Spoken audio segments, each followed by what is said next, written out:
The Tampa Bay Lightning have made some more roster moves as they get ready for the first game of the upcoming NHL season. Do these new moves pave the way for Connor Geekie to make the Lightning opening day roster? Find out that and more next on Locked On Lightning.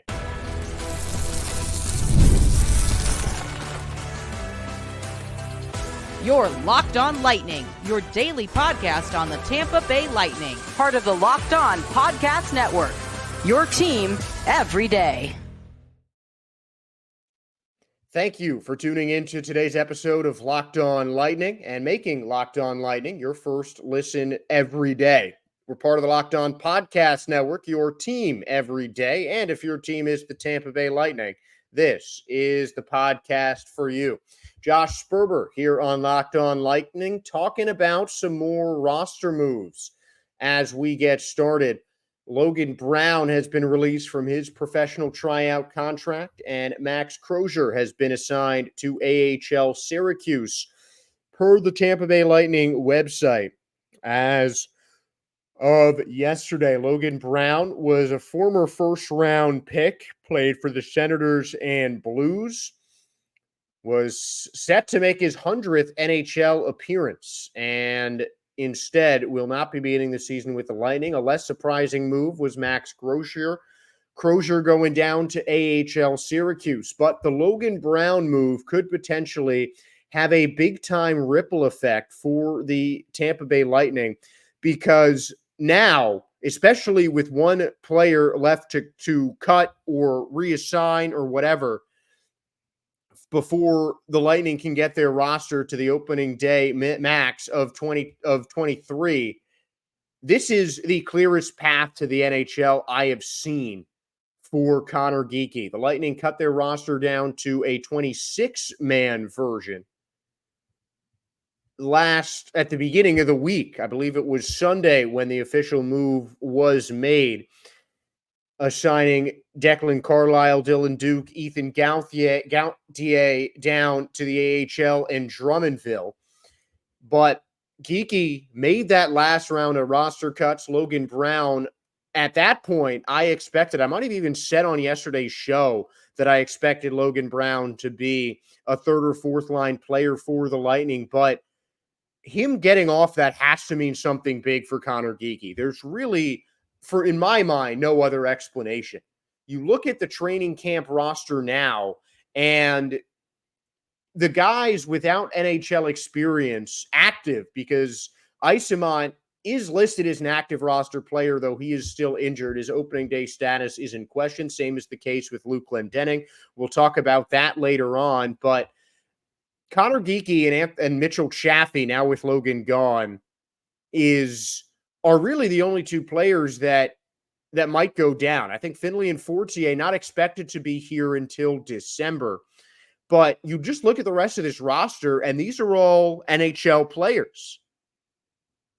Of the rest of the Tampa Bay Lightning roster on the forward side of things, Chaffee played parts of last season between the Lightning and the Syracuse Crunch in the AHL.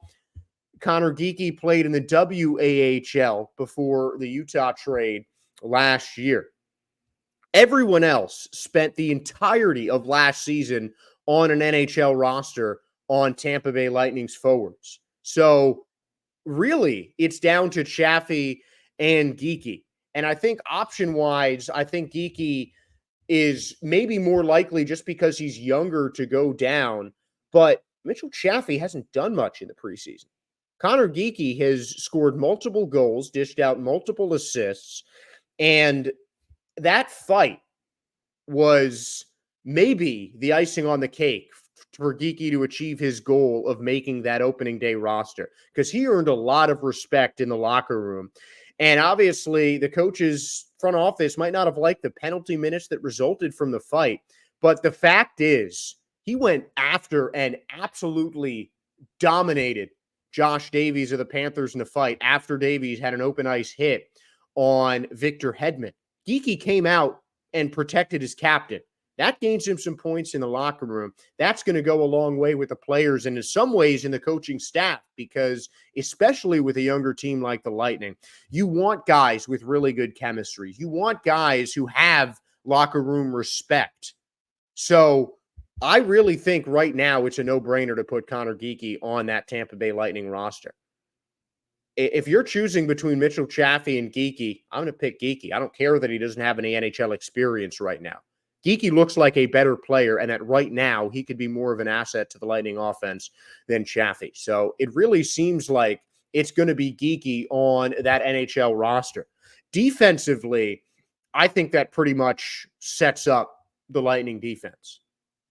Because with Crozier down now, Emil Lilleberg, who just signed a one-way contract with the Lightning, is the only other active Lightning defender that played some time with Syracuse last year. So it seems like the defense is set. You'll have Nick Perbix kind of as a backup, Cernak and McDonough on line 2, Hedman and Moser on line 1, Cernak McDonough line 2, and then Radish and Lilleberg will likely be line number 3. That's something that we're going to discuss in the next segment, but the defense is pretty set. There are only 2 goalies on the roster. That's done and dusted. Johansson and Vasilevsky, everyone expected them to be Lightning's 2 goalies. The big move, cutting Logan Brown, honestly, to me, just seems like a precursor because he was really the only other forward in terms of prospects or guys that, had a bit of an uncertain future with the Lightning team. He wasn't even on that list for me. I really thought Brown was going to be a shoo-in and, be a late line center winger, nice little utility guy to have. I really thought that Brown was going to be on the Lightning roster. I think any of my predictions included Logan Brown. So that is a big surprise move. And usually those kind of moves signal that the franchise is going in a different direction. In this case, it's going to go with Connor Geekie. Now, again, I think he would be well served getting some AHL time, especially since there are a lot of moving parts with the Lightning team. They've made a lot of new roster moves. There's going to be time needed for these guys to adjust to their new situation, the new setup, the new coaching, everything. So to me, it doesn't, in some ways, it doesn't make sense to put a high-level rookie, to put the best prospect the Lightning have had in years on the NHL roster to start the season while the team is still kind of feeling things out. But with Logan Brown gone, that takes an NHL veteran out of the running. He'd played almost 100 games in the NHL before this season.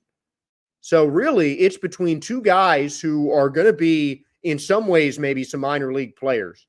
And I don't think Mitchell Chaffee brings more to the team than Connor Geekie does. So Geekie certainly seemed ready for play in the NHL. With me, that was not the issue, especially after getting a chance to get to a couple Lightning preseason games and see him play live.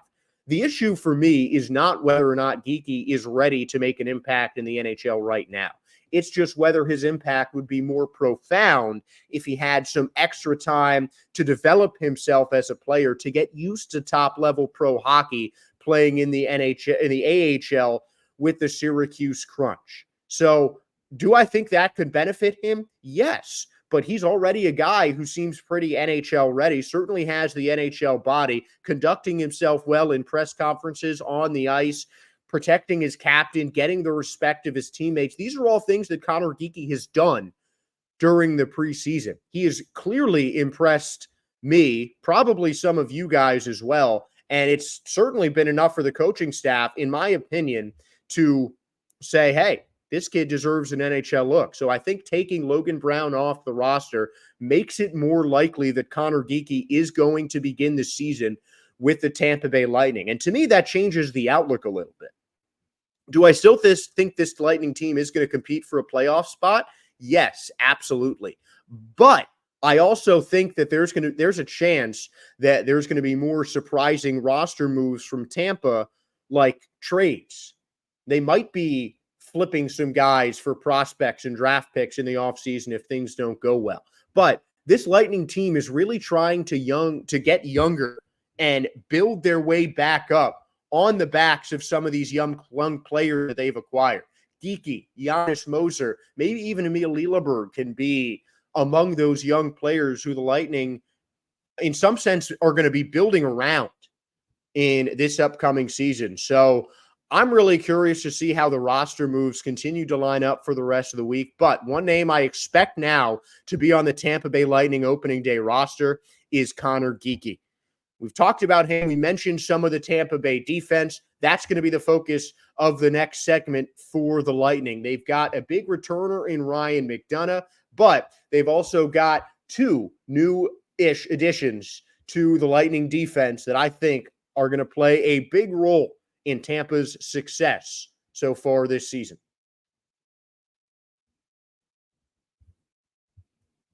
You guys can start the season with a big return on FanDuel, America's #1 sportsbook.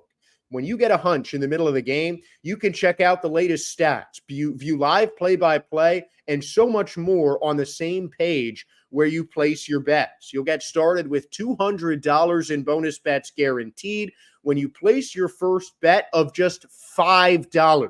That's a massive payout on a first bet. That is FanDuel.com. So I mentioned a little bit of the Tampa Bay Lightning defense in the last segment, and the cut or the sending down, whatever you want to call it, Max Crozier going down to the AHL seemingly solidifies the 7 members of the Tampa Bay Lightning defense. Nick Perbix is expected to be kind of a floater on defense, and here is what I think that the Tampa Bay defensive lines will look like. These have seemed pretty clear. Didn't seem like there was going to be much change. Victor Hedman and J.J. Moser, the top line. Eric Cernak, Ryan McDonagh, reuniting that Stanley Cup second line from a couple years ago. And the third line, relatively new blood in Emil Lilleberg and Darren Radish, who's also expected to feature on the Tampa Bay Lightning power play as well. A lot of guys with NHL experience, an almost entirely homegrown line as well, with McDonagh making his second appearance with the Lightning and J.J. Moser coming in that Mikhail Sergachev trade, which could pay huge dividends. I'm sure we'll talk more about that later this week. But I really think that the key to the Tampa Bay Lightning season lies not just in their defense, because I think defense, goalkeeping especially, is always the most important part of an NHL team. Goalies are set. Johansson's a capable backup.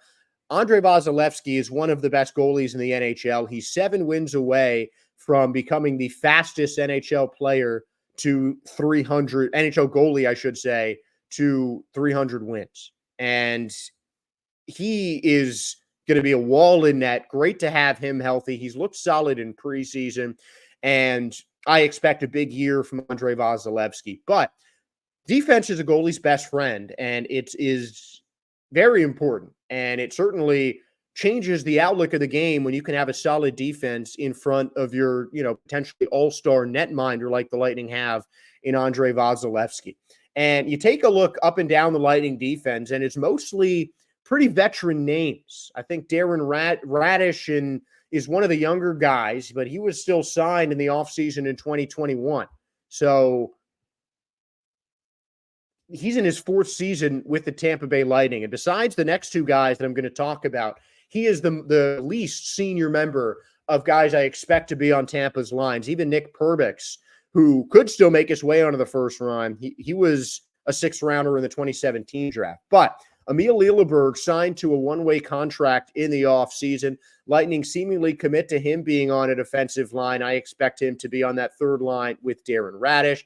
Giannis J.J. Moser was a second-round pick from Arizona, made his debut in 2021 and 2022, and played all but 2 games of the last 2 seasons for the Arizona Coyotes, combining for 12 goals and 45 assists over that time, with his lowest plus-minus of -5 last year with the Coyotes. Again, traded in the Sergachev trade and instantly signed an almost $7 million contract with the Lightning less than 2 weeks later. He's a guy who has played in the IHF World Junior Championships and the World Championships between 2019 and 2022. The thing with him, though, is he switched sides defensively because his offside and Victor Hedman's offside are the same. Hedman's going to keep his position. Moser has changed positions, but really watching him on the ice, it doesn't look much different. He has really adjusted well to the new side of defense, and he's been coached up a lot by Victor Hedman. Every preseason game, there would be multiple distinct moments where I'd see Victor Hedman coaching up JJ Moser, whether it's when they're on the bench, they're next to each other having a chat, talking, preparing, things like that. Whether it's on the ice, Hedman being the captain, barking out orders, calling directions on the defensive side, and helping Moser get where he needs to be. Having Moser, a guy that they did acquire to become, their defender of the future after trading a guy who they expected to be the key piece of their defense for the next probably 10 years in Mikhail Sergachev, that brings a lot of pressure for Moser. And in preseason, it looked like he's lived up to it. His and Hedman's line was probably the most successful defensive line for Tampa in the preseason, as it should be. So it really doesn't seem like on that first line they're missing too much of a beat with Moser replacing Sergachev. But Moser's in his third season in the NHL and, still has something to prove. He's trying to cement himself with his Tampa Bay Lightning team, and doing that alongside Victor Hedman, I think, is the best way to do it. He's going to have maybe the best defender in the NHL to teach him. And I'm not saying that in terms of Hedman being the best defender in the NHL, although he's certainly in that conversation, but he is one of the longest tenured NHL players. He, this season, is likely going to break Steven Stamkos' record of most games played by a member of the Tampa Bay Lightning. And having that guy as your line mate, I think, can only help Moser's development as he matures into an NHL player. Moser's still 24 years old. And in his fourth pro season, he's going to need to have a big season for the Tampa Bay Lightning as they're challenging for the playoffs. They're a playoff contender right now, but it's anything from up in the air. And their defense, their offense too, but their defense especially needs to stand strong for them to get themselves back into playoffs in what has been a difficult offseason for Tampa Bay and what is sure to be a telling season for the future of the franchise. The other crucial defender that I've got my eye on and honestly really like as a player is Emil Lilleberg. He's been a two-way player for Tampa over the last couple seasons, played over 30 NHL games last year, got some run in the playoffs, featured in almost every preseason game, and is expected to be the Lightning third-line defender for most of the season. And he's a young guy, signed as a free agent a couple of years ago. Solid career in Syracuse, solid shot, but it's his hitting that really makes him stand out. And that is something that I think every team needs on the low lines. I'm not saying a guy who's going to drop gloves and fight. I'm saying a guy who puts physical hits on opposing players, and that is Emil Lilleberg in a nutshell. Every preseason game Lilleberg played in, he either led outright or was tied for the Lightning team lead in hits. And that is really not the Lightning's game plan. They're not a team that is going to get their money being a physical, just dominating team. They're a team that is going to outskate you and is going to outwork you and find creative ways to move the puck around and get in net. Lilleberg is a nice physical defender who's not afraid to lay the lumber, especially in big situations. I feel like I've seen so many Lightning turnarounds stemming from a Lilleberg hit, stemming from a turnover that he caused with his physical presence. And on the third line, that's the kind of defensive line you want to bring some energy. And I think Emil Lilleberg can do just that. He's a powerful checker, and I think he's going to be a big piece of the Lightning's third line. But again, he's untested. He has not had a ton of NHL experience, and it's kind of just been filling in. He's had a solid AHL career, looked good in the minor league levels, and has really just been a worker for the Lightning since he joined the team a couple years ago, made his NHL debut last year, and played in the postseason. So he is someone that the Lightning do have as a part of their plans going forward. And I think there's certainly going to be some growing pains with him at first, but in the preseason games, he'd make a mistake, and then you'd see him fix it later that game. You'd see him make the same play that he missed the game before in the following game repeatedly. So I really like the way that Lilleberg has progressed in terms of the preseason, and I look at him as a pretty crucial player when it comes forward, because he's one of those untested guys that I think needs to really cement himself as a solid player this season for the Lightning. So Lilleberg on that third line, Moser next to Hedman on that first line. These are two defensive names that I have my eye on as we get ready for the season, because that defensive unit needs to be rock solid in front of Vasilevsky if the Lightning want to get back to the playoffs. And there are a couple Lightning players that are working on getting back to the roster. We're going to talk about some Lightning injuries when we return on Locked On Lightning.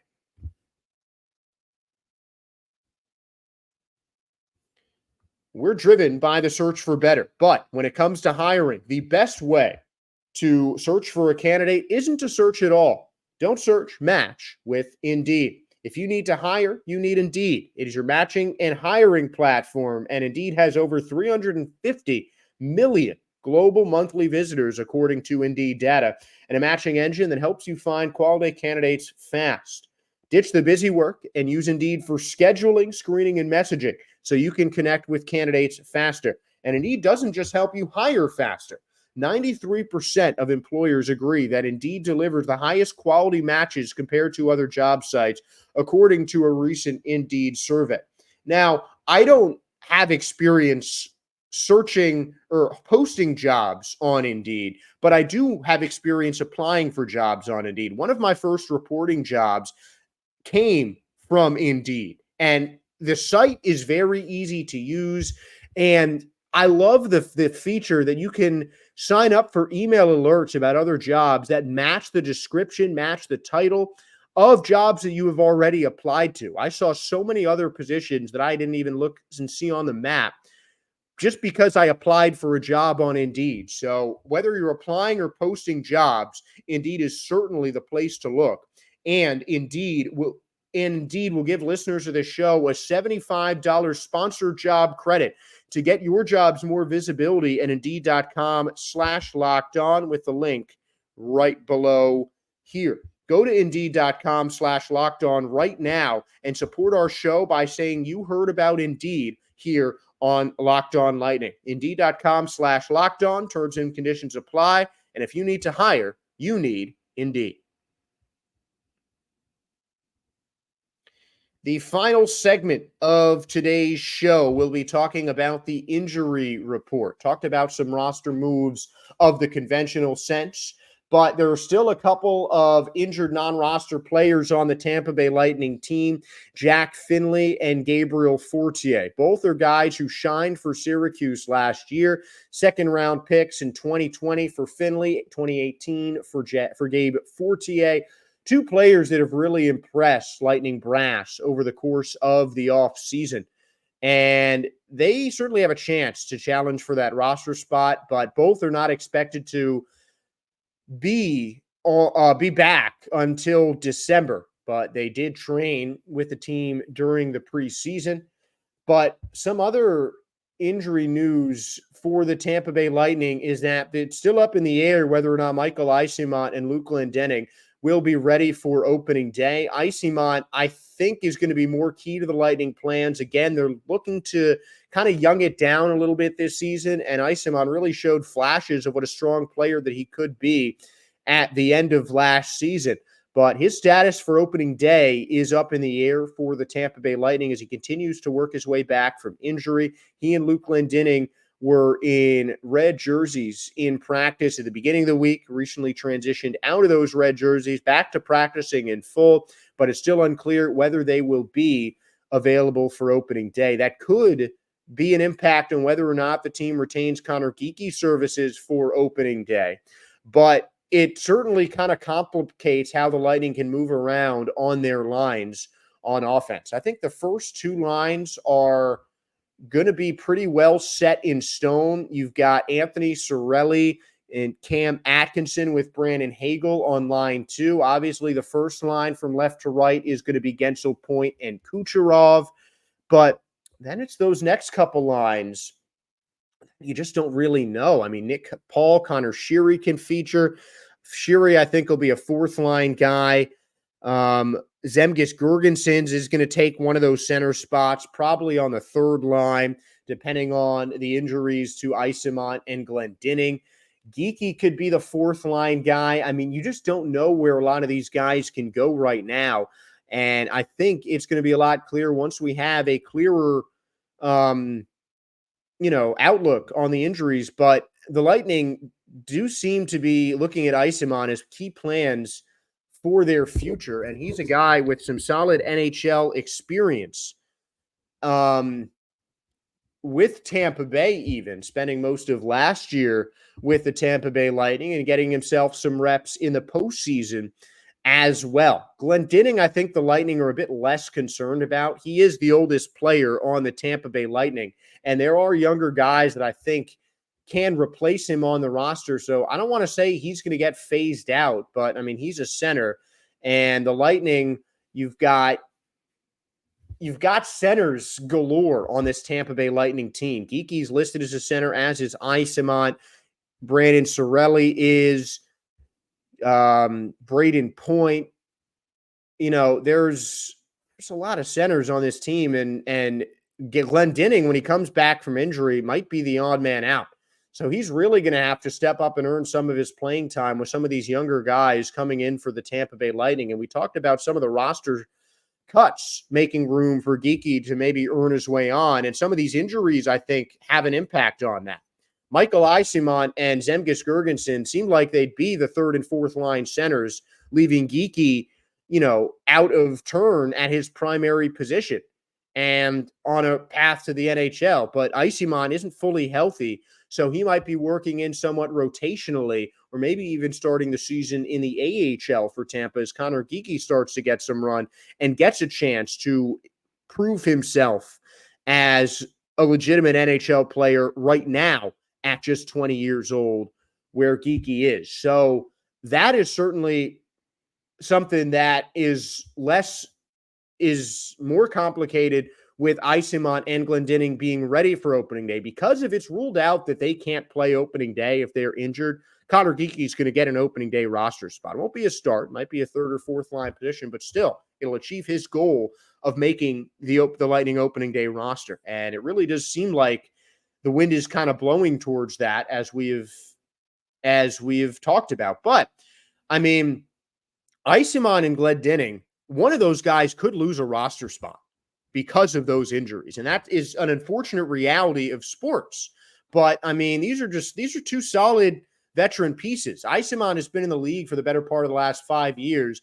Glendening's got double-digit seasons of service time, but he's still one of the older guys. I could see maybe a contending team in a pinch getting Glendening for one or two late round picks later in the season if Connor Geeky plans out like they have. But I mean, with the youth that the Lightning are really cultivating, it seems difficult to me that Luke Glendening is going to earn significant and consistent playing time if the Lightning youngsters continue to develop as they have been over the course of the preseason. So Glendening still hasn't had much word about his injury. Isimont's been a lot more closely covered, but those are injuries that you're just going to have to watch, because it could mean the difference between the AHL and NHL potentially for Isimont, though I think that's a lot less likely. And for Glendening, it could mean he's out of a job and maybe even pushed towards retirement at 35 years old. The Lightning just have that kind of younger talent in their system. And regardless, it's, pretty standard procedure in sports. If you've got, a 35-year-old and a 25-year-old with equal talent, the 35-year-old is going to be the one who gets the boot.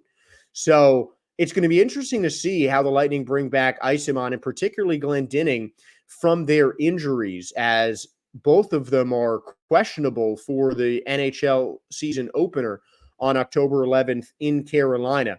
And those are names that you're going to want to watch this season, just because you don't really know what to expect from those guys. But I do think Isimont is going to be a guy who could have a breakout season for the Tampa Bay Lightning after posting career numbers in the most games that he played, playing all but one game in the regular season, scoring 11 goals, 14 points, the career best plus-minus of a +7 in almost 12 minutes of ice time for Michael Isimont. I think he is going to be someone that the Lightning want to see break out this season.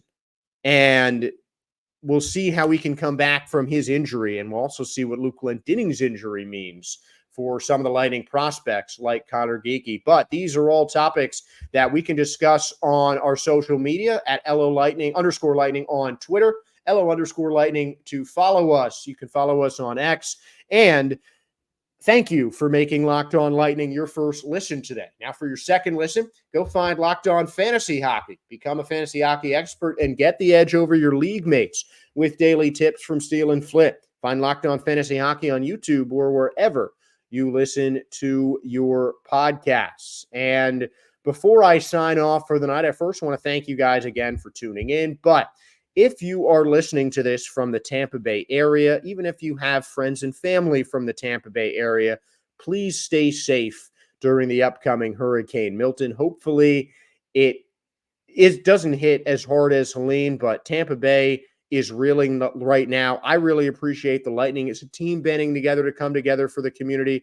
I hope they will do more of that if Milton hits hard, but I urge all of you to stay safe, evacuate if you need to, and please just be as safe as possible from this upcoming hurricane. Hopefully I'll have not a lot of interruption in my shows this week. I might lose power, but we'll see.